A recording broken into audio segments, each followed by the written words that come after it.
Hello there, this is the Misanthropic Lord, and welcome to the next game in my Let's Play series. Today I'm looking at Rebel Galaxy, which is a space fighting sim that takes place in an XY axis, meaning there's no Z axis. You can't go up and down, you're just left on a 2D playing field with your spaceship.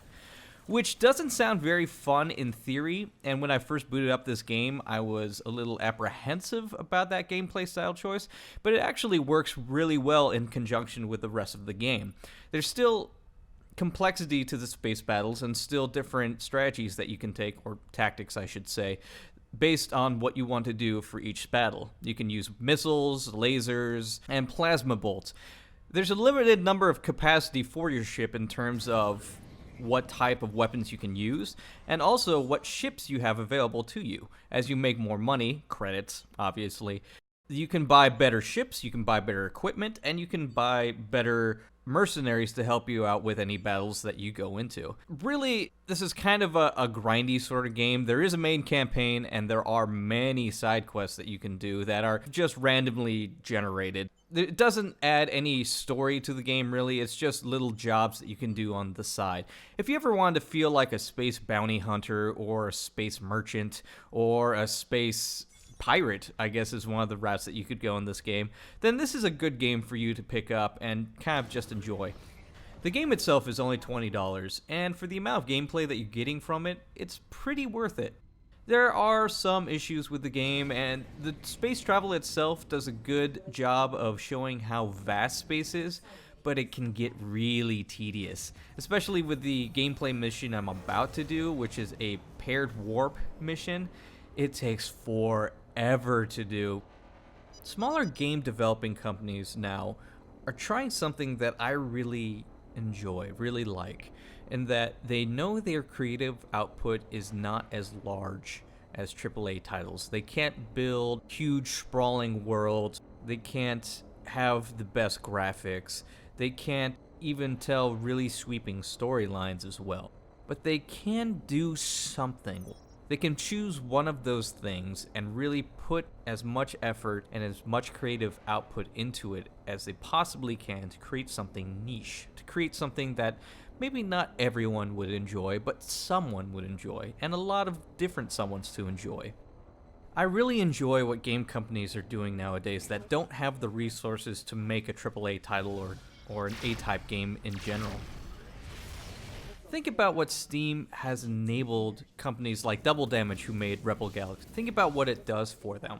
Yeah, there's a lot of games on Steam that are of dubious quality, and that are not very well made at all. Maybe it's just because the developers are not very experienced, and in that point, it's very good for them to get something out and to get feedback for it, get some critical criticism from the market, which they will inevitably receive because it's the internet, and if something is bad on the internet, the people who created it are going to know. But it also provides people that are generally making very good concept game. It allows them to get funding off of it, make it, put it out into the world, and have people receive it and allow them to create some capital off of it to create more things.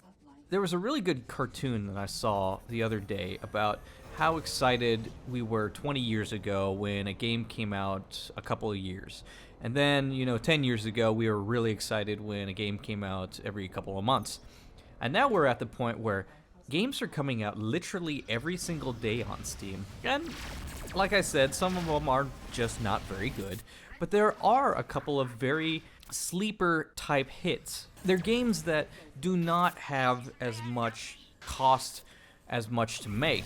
It still has creative and intellectual value to it at some times.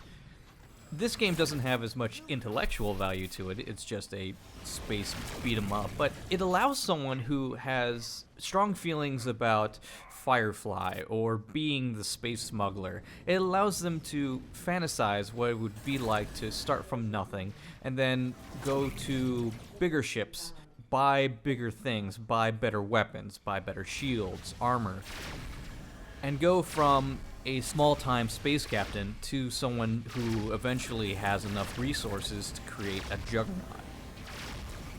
There's something special about that type of gameplay. There's something that is inherently interesting about working your way up from nothing. And I've said this before in my Kenshi review. I tend to look a little bit too deeply into games and what the developers want me to feel while playing them. This game it's not very deep. It's showing me that you can be a space captain, you can cause explosions, and you can use those explosions to get money and then use that money to make more better explosions. But it's also, the game itself, and smaller game companies in general do this, it shows what it's like to be a small game company, where you're going up from nothing, and you're going into a world where you're not sure whether or not you're going to be successful, but you try it anyway. You know, you go and you put out a game, you're not sure if it's going to do well, and that's kind of like the space battle, you know, bee-woo, pow-pow explosions. And conquering that, you're able to get some more money, and then you build a bigger ship, and then you put something else out there, and that's another battle, and so on and so forth. Like I said, that's looking way, way too into it, especially in a game that's all about space action.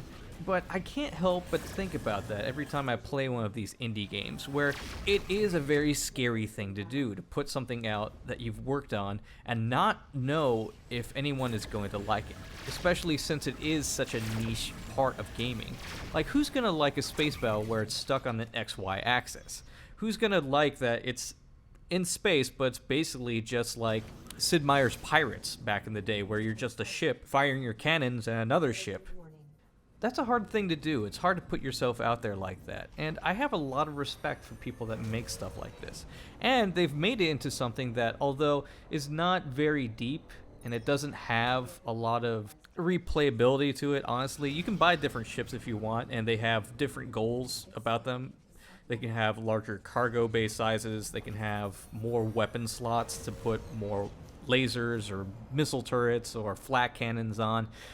But when it comes down to it, it's just a game about blowing stuff up and getting better things to blow stuff up better. That's basically what it is. But it's only $20, and for that $20, I've played the thing for, I think, like 25, 30 hours. And when you're getting more than an hour of gameplay for $1, that seems pretty good. And I can't help but really like how this game is presented and how it's done and how the UI looks and how the ships feel and how they're all differently sized and look different. But they look like what they're supposed to do. The capital ships that are built on warfare look really intimidating. The merchant ships look really bulky and heavy. The music itself is very well done, and you can tell it's done independently, but it's still that sort of frontierism, space western that's going for. It's almost like, instead of seeing the ground portions in Firefly or Borderlands, what you're seeing is the ship action, what happens in between the planets. While Borderlands and Firefly would be more like what's happening on the ship, in the ship, and on the planets. This game would be the connective tissue in between those 2 points. So the main campaign of this game takes about 12 to 15 hours, and at the end of that I was able to get the Destroyer. That's the ship I'm playing right now. There are bigger ships. They cost a lot of credits, and you're going to be grinding for a little bit more in order to get them. But yeah, that's about it. It's a fun little space battle simulator, and for $20 it's more than worth it. Don't do the paired missions, though. The paired missions suck. They take way too long, and if they're very hard, you will fail them. And you'll be out 30 minutes of recording playtime. So yeah, that's about it. If you like this, please like, share, and subscribe. And as always, this is the Misanthropic Lord signing off. And as a bonus, here's a video of me blowing up. You're welcome.